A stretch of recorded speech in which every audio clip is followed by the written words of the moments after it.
first it was entrepreneurial. I just happened to surround myself with good people. Then it became purposeful. I demanded to surround myself with great people. You're the average of the 5 people you spend the most time with. Hi, folks. This is Abe Shreve. Welcome to the Choose Difficult podcast. The path to success is not easy, and here we explore the stories of those who choose difficult and change the world they live in. Now, because you're listening to this podcast, I can jump to the assumption fairly safely that you have heard of our guest today. His name is Geoff Woods, and his podcast, The One Thing Podcast, consistently ranks among the top performing podcasts in the productivity space. He's the president of Productive, and Productive's mission in life is to take the principles that are taught in the book, The One Thing, out into the world. Geoff is a sought-after speaker, trainer, leader. He is often brought in to speak to Fortune 500 companies and their leadership team. Geoff is fascinating. He is a ball of energy, and truth be known, when I'm done spending time with Geoff, I'm always a little tired because my mind has just been expanded, and the guy never, ever slows down. He has a fascinating learning journey. I mean, today we know him as this incredible business leader and this well-known podcast celebrity, really. But there was a time he was just in college, and he actually thought he wanted to be an accountant. I grew up in Southern California, had amazing parents who, the thing that really stands out to me is they always said, if you try your best, we'll be proud of you. It was never actually about the result. It was about the effort and the activity. And that's something that has really stood out to me as I raise my kids. And I went to college at UC Santa Barbara, which was a very tough life. My senior year, my house literally was on the beach, and the kitchen was on the second story, and it was like floor to ceiling glass, and all you saw was ocean. So you felt like you were on a cruise ship. It was a very, very tough experience. But I had an interesting defining moment, which I was studying business economics and accounting. And all the big accounting firms would come and start to recruit you and wine and dine. And this was my first taste of what it felt like to climb the ladder without asking, is it leaning up against the right wall? The summer between my junior and senior year, I did an internship with one of the big firms. And I remember on offer day, I sat down with the partner, and he's got this offer in his hand, and he starts to slide it across the table. Halfway across the table, Abe, he stops and he looks at me and he asks, why aren't you in sales? I was the guy that literally was pulling people out of their offices during the day to like teach them 8 counts to dance moves. I was putting Dixie cups on top of cubicles and having we would take rubber bands and shoot them down. Like, I was the entertainer in the CPA firm. And at 4:57 every day, I was in a 3-point stance ready for the door because I was miserable. And here he is asking me, why aren't you in sales? And I remember thinking to myself, because you're about to offer me a job before I'm even out of college. But the words that came out of my mouth were, I don't know. And he said, if you really want to work here, call me in 6 months, but you belong in sales. I am so grateful to that person, because going into my senior year, I took a sales job with a startup tech company and absolutely loved it. And when it was graduation time, he said, look, the company's not doing well. I don't have the ability to afford you, but you do belong in sales. And he said something that I've shared with so many people. He said, most people don't know what they want to do for their career. Instead, focus on a skill set that you can master that will serve you no matter where you go. And he said, for you, it should be sales. And so I went to work for Xerox because I heard they had some of the best sales training in the world. And that's where the career really started. Following his graduation from college, Geoff took a year off and traveled through Europe. And the day after he returned home, he started his new career at Xerox. And he did all the things you do when you're new and you're excited. He put on the suit and he listened to all the right materials. But there would be an end to the honeymoon period that was the beginning of this career. The end of that would be the realization he had that as excited as he was to go out and sell copiers, people weren't that excited to see their copier rep. And Geoff was going to have to figure out how to make this work impactful and how to grow through these challenges. As excited as I was about selling copiers, customers were not that excited about seeing their copier rep. And it was 2008. The crash had just happened. And so all these businesses were really struggling. And the idea of investing in a new piece of equipment for your office was not a high priority. But I didn't know any different. I didn't know that I was choosing the difficult path. I just normalized it and worked through it. you grow into your challenges. Like I was thinking about, I was on my Peloton this morning and how you can ratchet up the intensity. And after a few minutes, your body can normalize it. It might be really challenging at first, but you actually get used to the challenge. And I didn't know that most people would normally say, yeah, sure, come on in. Let's meet with you and talk about our equipment. Where they're going, why are you even calling me? My business is in shambles. I have zero interest in talking about my copier. Click. I just thought that was normal. So I just assumed that when you call, most of the time people are going to hang up on you and you just got to keep calling. Those Xerox leaders had a sense that they had some talent on their hands in Geoff, and they promoted him quickly into management. It's a trap oftentimes because you'll take someone that's great in the field, you'll remove them, you'll put them into managing, and leading people is different than doing whatever the craft of your business is. And it's hard. But they promoted Geoff, and he ended up leaving the company. He didn't leave because he didn't like copiers, nor did he leave because he didn't like the company. He left because he fundamentally disagreed with the leadership style and direction of those that owned that office. I left because this specific office I was working in, the leadership led through fear and intimidation. And I remember, it's interesting, all the things that we know from Gary Keller now, that I started thinking to myself, asking, if I follow these people, I'm going to become these people. And are these the people I want to become? And the answer was no. I really don't know if Geoff understood back then how important this realization would be for him. But I love the way he said that. If I stay here, I'm going to become these people. And he knew that they aren't who he wants to be. Geoff is someone that grew up with a lot of support, great parents that believed in him, and great parents that pushed him. Ever since I was a kid, I've been surrounded by some pretty great people. My childhood friends were smarter than me, more successful than me, got into better schools than me. And I remember telling my mom one night, like, why are they all further ahead than me? And she said, honey, that's how you want it to be. They'll challenge you to become a better version of yourself. So I always understood the value of surrounding yourself with great people. Little did I know that theme is what would truly define my career. Geoff went from Xerox to medical sales. In fact, he followed one of his previous managers who went into medical sales, and he had this realization that I can wear scrubs and go to hospitals and sell valuable life-saving implements. And so he became what he likes to affectionately refer to as the bladder scan man. In that job, he would start to really amass some success. And of course, people loved him. He even met his wife. She was one of the receptionists at a hospital that he called on. And like I said, he's a great salesperson. He was able to convince her to spend time with him. Now they have a beautiful family and a couple of kids. As Geoff started to gain more and more success in the world of medical sales, he learned a really tough lesson that many of us that have success at a fairly young age, we have to learn it. We either learn it or it owns us for the rest of our life. I learned a really tough lesson that is a lesson that I think a lot of people listening to this still have yet to learn. And it was after selling the bladder scan, I transitioned to another company selling a device that induced therapeutic hypothermia for post-arrest patients. So like just how you ice your ankle to stop swelling. If you have a cardiac arrest or a traumatic brain injury and your brain starts swelling, they'd use our device to put you into a hypothermic state to save your brain. I learned the hard lesson of allowing your lifestyle to rise as your income rises. I started making some really good money in my 25 to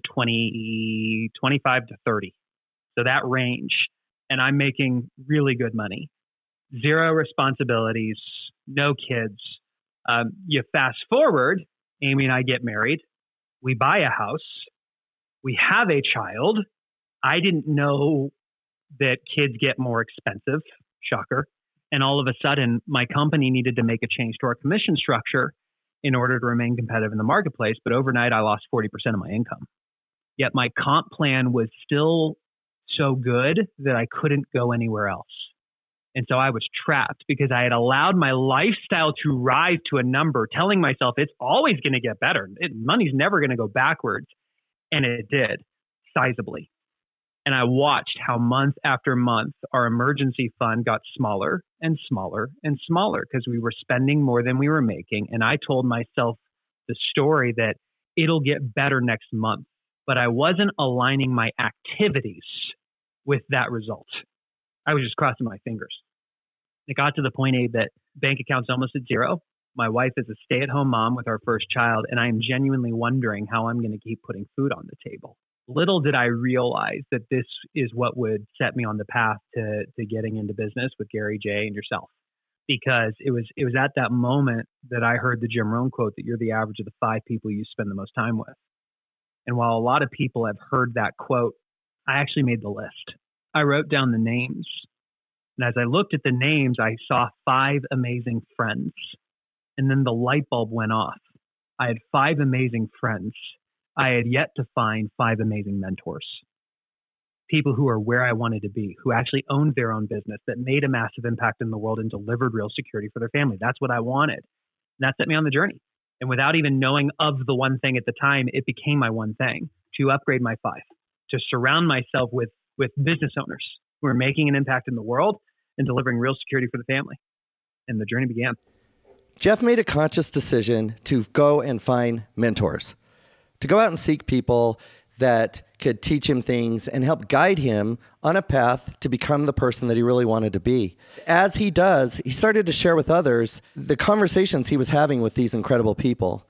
And in no time, his friends started saying, "You need to start a podcast," which he did. He started a podcast called The Mentee. And within 1 year, he was able to monetize that podcast. And so fast forward just a little, and we find Geoff sitting at his medical sales company annual convention. And like most of these conventions, they brought in a keynote speaker. The keynote speaker that day is a gentleman named Jay Papasan. And if that sounds familiar to you, it's because Jay was the guest on episode 2 of the Choose Difficult podcast. We've included in the show notes a link to that episode. It's awesome. Go check it out. Jay stood on stage and taught the principles of the one thing, taught principles from the book he helped co-author. And Geoff said it was like a lightning bolt came out of the sky and struck him. He felt compelled to learn more about the one thing. I came into contact with Jay at our national sales meeting. It was the national sales meeting for our medical device company. And Abe, I had another one of those moments where we had a break in between sessions. We were in Tahoe. And I remember staring out the window, looking up at the slopes at this gorgeous resort, absolutely miserable. Because I found myself going, how much longer can I do this? I'm lacking fulfillment. I'm meant for more. I didn't know what it was, though, but it was very painful for me. And I walked into the ballroom, and on every single chair was a copy of The One Thing. Then Jay, who co-authored The One Thing with Gary Keller, walked out on stage. And for the next hour, he was talking about why the one thing is the surprisingly simple truth behind extraordinary results, and how Gary lives these principles to turn Keller Williams from a small little company in Austin to the #1 real estate company in the world. And the whole time, Abe, I am sitting in the audience going, wow, what would my life look like if a guy like Jay were one of my 5? What would it look like if a guy like Gary were one of my 5? Then I had all the limiting beliefs that every person would have, which is that will never happen.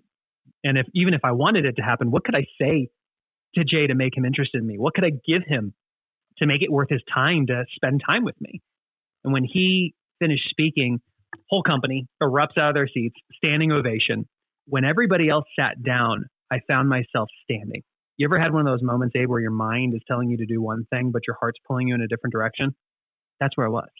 My mind was saying, Geoff, just sit. But there was something in my heart that was saying, go, run. And before you know it, I am literally sprinting down the side of the ballroom because I have to be the first person to get to Jay. And when I approached him, I thanked him for what he shared. And I told him I was at this crossroads in my life and I got so much value from what I shared. And I felt compelled to help them. And I asked, out of everything that you and Gary are focusing on, where do you need help most right now? And they said, well, we're looking for more exposure for the book. And he had no idea that I had started The Mentee and it was in the top 20% of all podcasts in the world. And so I told him about the show and said, I'd be honored to have you. And he said, great, let's do it. And at the end of that interview, I asked him a question. What are you focusing on? How can I help? He said, we're looking for more exposure. So I got him connected with all these other podcasters, got him booked on their shows. And I circle back a month later. What are you focusing on? How can I help? More exposure. I wrote an article on entrepreneur.com. He didn't even know I was writing for them at the time. And I just blasted it on social. And I saw him sharing all my posts. So I replied, what are you focusing on? How can I help? And the fourth time, his answer changed. He said, Gary and I are looking for a CEO for a new publishing company. And I said, I actually know 3 people that would be an amazing fit, but let's talk so I can make the right connection. What I didn't realize, Abe, was that the one thing had already become one of the highest rated business books of all time. And Gary's one thing was running Keller Williams. Jay's one thing was writing books with Gary. They had been looking for somebody whose one thing would be the one thing. And when we spoke, he didn't describe the 3 people that I had thought of. He described me. Someone infinitely wiser than I once said that opportunity rarely comes at a moment of our choosing. That, of course, was Optimus Prime at the end of the first Transformers movie. But I think that's true. And it was true for Geoff in this case. He wanted to help Jay any way he could because he believed in the one thing. And he was so committed to be of service to them that he was looking for people to help fill this position. But as is often the case, at some point, he came to a realization he doesn't need to look any further.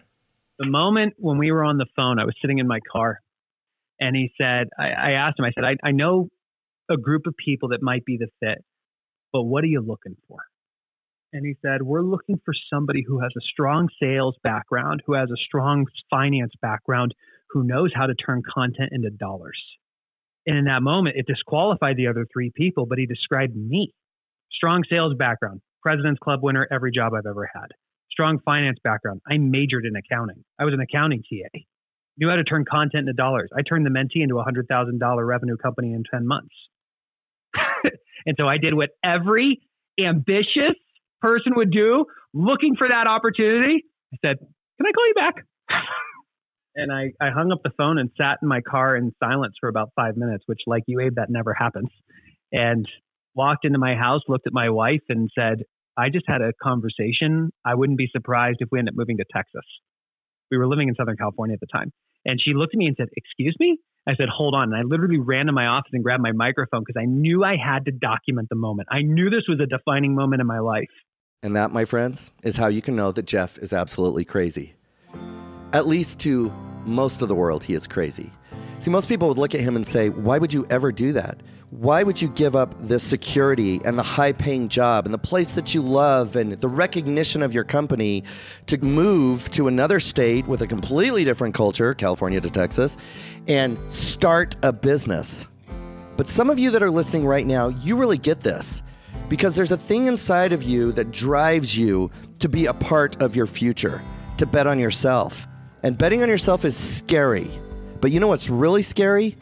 Living a life of regret in golden handcuffs. Choosing security over fulfillment.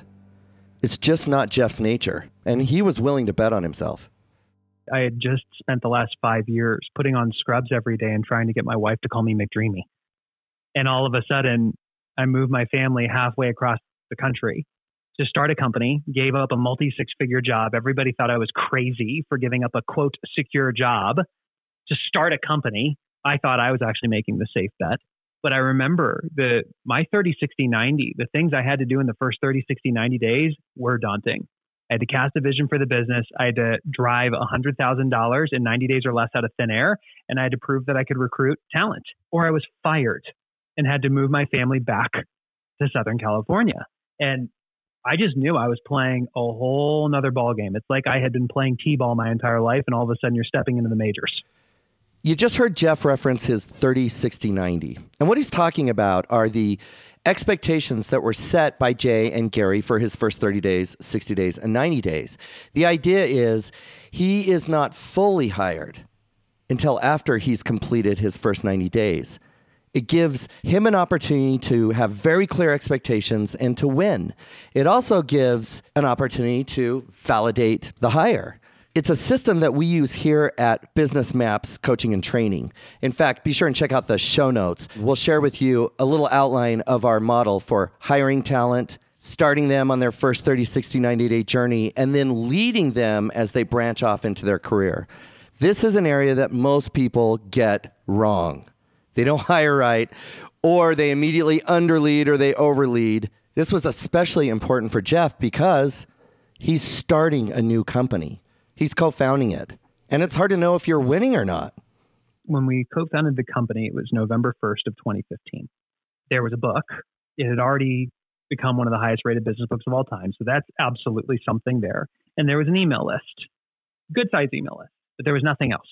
And I had to step in and create the first product to sell, which we created a master course called Time Blocking Mastery, which helped you time block your one thing and form that into a power habit that would stick. But going from there, I mean, talking about choosing difficult, we had to make a really difficult choice early on, because when we started benchmarking all these other companies that played in this space, they followed an internet marketing model that we started following. Proven model, proven to work. And it started working for us. It started to generate revenue. But I remember the first time Jay and I did a webinar together that was a sales webinar, and we made more money than we had ever made in a day at that point. And I remember getting off the webinar, and he and I looked at each other, and without even needing to say a word, we knew we could never do that again. Because while it did generate revenue in the short run, we realized it would actually undermine our trust with our people over the long run. And that was the first time I realized that your values aren't your values unless they cost you something. And we had to pivot our entire business model. It takes a lot of integrity to be a startup company or just a company that needs the revenue to have a successful event, but to also realize that this isn't going to lead us to the type of culture that we want here. This isn't going to set us up for long-term success with those we strive to serve. You have to make a decision, a culture decision, over an economic decision. But Geoff and Jay are playing the long game. They're interested in building a community, so the values are more important than the revenue was in that moment. They're unwilling to sell their values. Your values are tested in moments where you either have to honor them or violate them. It even happened to me this last week. Our largest corporate client, one of the largest steel manufacturing companies in the world. We work directly with the chairman of the board. They are driving the principles of the one thing throughout the organization. It has been such an amazing experience. We were facilitating a goal-setting retreat for them to cast a vision for the business for the next 10 years. And one of the goals that they needed to set around, based on their core values, was a sense of counterbalance. What would extraordinary counterbalance look like pouring into your people in the next 10 years? And things got really ugly. It turned out that the leader of this organization doesn't actually value counterbalance. And his leaders were pleading for him to listen, and he was shutting him down. And I had one of the worst night's sleep I've had in a long time, realizing that I wasn't sure if we could continue being in business with them. This is literally last week. And the next morning I picked up the phone, I called him, he's in India. And we had a very frank and difficult conversation where I told him before we even got into business together, if he was unwilling to live the one thing and support the principles personally and professionally, it wouldn't be a fit. And I said, in this moment, we value counterbalance. And if you cannot support that, we will not be able to continue doing business together. I was willing to walk away from our largest customer because it violated our values. And in that moment, his wall came down and he kind of explained more about where his head was really at. And I got his commitment to setting some goals around this. And it was one of the most remarkable things I've ever facilitated, watching what happened that next day as his leaders cast a vision for what it would look like, and he backed it and committed to doing it. So your values aren't your values unless when they are challenged, you are willing to make sacrifices so that they can actually be your values. Did you catch that? Are you paying attention? That was really good. Your values aren't your values unless they cost you something. Right? It doesn't matter if you're taking a stand for something if the stand doesn't require you to defend against other things. And they were unwilling to budge on their core values. I think it's part of why they're such a successful company today. As they now were in the throes of startup mode, they're building products and they're engaging their email list. They have an understanding of what values they're going to protect. They have reached the point now. Geoff, in his own journey, has reached the point where in order to take the next step, he needs help. He can't do it all. And this is a hard place for people. This is really tough for entrepreneurs because now instead of just doing the actual work of your business, now you've got to shift your focus to finding and hiring talented people and leading them to do the work of your business. And doing the work of your business and leading others is a very different skill set. And I don't know that you can learn what you need to learn to be a great leader without messing it up. You're going to screw it up. In fact, many of the leaders that I've worked with have a trail of carnage following up to a moment that they decided to follow some leadership models and really dedicate themselves to becoming good. Geoff's journey isn't that different. My leadership journey has been an interesting one. I mean, so many amazing lessons in there. When you're starting and it's just you're scrappy and you're doing everything. And then I remember making my first hire, which was an executive assistant. And when you finally have some leverage, any leverage, it's such a gift. And then I learned a hard lesson, which was I hired the wrong person. Or I should say it differently. I hired the wrong role. I thought I needed an executive assistant and I hired a qualified executive assistant. But because I was not actually clear on what the business needed, I got somebody into a situation where they couldn't win. Because what I really needed was a content creator. And again, talking about values and looking at legacy, being around Gary and Jay taught me what you do matters, but how you do it can matter even more. And I remember having the conversation with her saying, I have moved the cheese. I have realized that it's not an EA that I need, it's a content person. And that's not you. And it's not your fault. And I'm the one who got you in this mess. So I want you to be able to, I literally want to help you find your next opportunity while you have a job. And I literally hit the phones and I actually found her next job. And she's still with that person today. And it's been an amazing partnership for the two of them. But that's when I realized when you start to build a business, you are influencing people's lives. And it's a massive responsibility. And as entrepreneurs, it's easy to move fast and not be super detail oriented and just try to get results. But you actually, how valuable it is to pause, to ask big questions of yourself that require that you search for an answer that you don't yet have so that you get clarity. Geoff would continue to be very intentional about his own personal growth. And he would apply this intentionality to becoming a better leader, someone who's cataloging the lessons associated with hiring and leading others. The business would continue to grow. And now it's time to hire a real executive. It's time to bring someone in who you can hand half of your business that you need to give to someone else so that you can focus on the other half. You can hand someone all of the operations so they can run the company so that you can focus on growth. It's a tough thing to do because sometimes it feels like you're losing a little of your identity for a minute. Once you get that person in and you really see what someone can do that is built for that role, it sets you free. The business earned the right for me to hire a proven executive leader to take over running the company, which has freed me up to focus on doing what I do best, being an ambassador of the brand, driving growth, casting a vision. Like these are the things that it's like Disneyland every day for me. And you bring in a new leader at that level, everybody else below it, you end up dealing with a lot of emotions. People who feel that maybe they should have been the one for that job, people who like the way that the business has operated in the past. But the truth is, I remember Gary teaching a class saying, you know, in your business, you got two things. You've got your goals and you've got your people. And if you make your goal a movable object, then your people become immovable.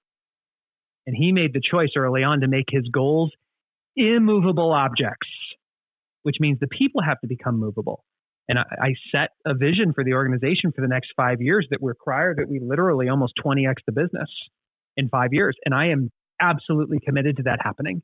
And I hired an executive who has the track record of taking companies there. And it is creating a lot of uncertainty, a lot of challenges with the existing team. And for me to have to step back and say, it's his job to lead the team. It's his job to deal with their feelings and help them navigate through that, and not mine when I actually want to dive in and solve it for them. This is a very common and very painful discovery zone for anyone that has taken a business from the early, fun, spontaneous, entrepreneurial stage into the purposeful, predictable stage required to scale and grow. Those that started with you, that loved the lack of structure, where we could just change anything on a dime, they are often not the people that join us in the second segment of our developmental journey, which is how do we actually add the benefit of the leverage of structure to our company so that we can provide a predictable experience for our consumers so that we can actually grow and scale and serve more. It's not uncommon for business owners to lose people that at some point they thought they could never operate without. But on the other side of that comes an incredible freedom, and that freedom is just the missing resistance. You get rid of the people that don't want change. You get rid of the people that are holding the company hostage because that's not how we used to do it. Business evolves, business changes. People have to go with it, or we have to find new people. These are really difficult lessons to learn. And you're going to learn these in business, but they don't have to be completely destructive, and nor do they have to be harder than they need to be. They are made easier when you seek out the counsel of those that have gone before you and succeeded, when you seek mentorship. Geoff learned early in his life that the pathway to becoming who he wanted to be would be to seek out great mentors and then to become a great student. I think it is one of Geoff's great superpowers. Everything that I feel I've achieved really comes down to a result of purposefully seeking mentorship and purposefully being a great mentee. There's a lot to unpack there. I would have ended up a CPA had it not been for the partner that said you belong in sales. I wouldn't have ended up with Xerox. That tech company CEO said, I can't afford you. You need to go work for Xerox. All the dominoes would not have fallen. First, it was entrepreneurial. I just happened to surround myself with good people. Then it became purposeful. I demanded to surround myself with great people. And that was the lead domino. That's seeking mentorship. The other side of it I've learned is being a great mentee. I remember having a conversation with one of my mentors, and I asked him, why do you keep meeting with me? And he said, because you give me an amazing return on the investment of my time. And I said, what do you mean? And he said, most of the time when people approach me and they ask for guidance, I always say yes. But before I invest any time in them, I give them a task. The first thing he told me is meet me at Starbucks at 6:45 a.m. this Sunday. He goes, most people wouldn't have showed up. Not only did you show up, you were early. And he said, every single time we meet, I give you guidance and you do it. You don't complain. You don't argue. You do what I suggest that you do. You circle back. You tell me you did it. You tell me what you learned. You thank me and you ask for more. You give me an amazing return on the investment of my time. And that has been a theme throughout my life that has gotten me to where I am right now. And I think it's easy to look at a person that you perceive to be successful and put them on a pedestal and wish that you could be where they could be. But what you don't see is what they did to get there, how they were appropriate in their moments. And for me, it came down to surrounding myself with great people. And when I asked for guidance, I put it into action. I'm inspired by Geoff's commitment to seek out great mentors. And Geoff is a person that when he learns something really amazing, he just goes and shares it with the world. I'm inspired by that as well. I really enjoyed learning about Geoff's journey, and it was fun to see that at every phase of his development, he would reach to the top of whatever field he was working in or whatever job he had, and restlessness would show up. But that restlessness would later reveal that it was the call of the wild. It was the call to build something bigger, to impact the most lives that he can.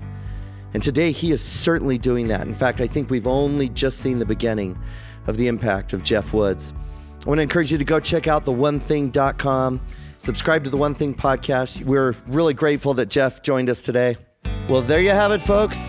If you're a business leader and you'd like to know what hiring a coach would look like for you and for your organization, head over to mymapscoach.com and let's set up a meeting. And if you enjoyed this episode, please consider subscribing and leave us an honest review. It really helps us in our mission to help others. I hope you've enjoyed our time together, and I hope you'll join me next time as we continue to explore the stories of extraordinary individuals who choose difficult.